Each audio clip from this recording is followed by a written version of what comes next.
আবারও সরাসরি বৈঠকে বসছে চিরবৈরী যুক্তরাষ্ট্র ও Iran.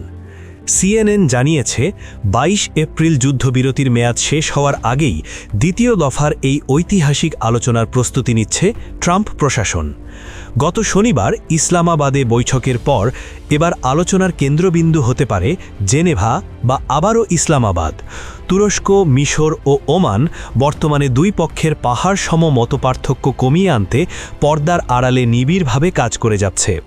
Mr. President, Iran's foreign ministry says you're not telling the truth when it comes to productive conversations to end the war. Well, they're going to have to get themselves better public relations people. We have had very, very strong talks. We'll see where they lead.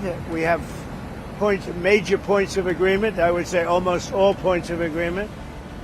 White হাউসের কর্মকর্তারা এখনও বিশ্বাস করেন যে কূটনীতি একমাত্র পথ। পারমাণবিক ইস্যু এবং বাণিজ্যিক অবরোধ নিয়ে দুই দেশের অনড় অবস্থান নিরসনে প্রয়োজনে ২ সপ্তাহের বর্তমান যুদ্ধবিরতির সময়সীমা আরও বাড়ানো হতে পারে বলেও আভাস পাওয়া গেছে।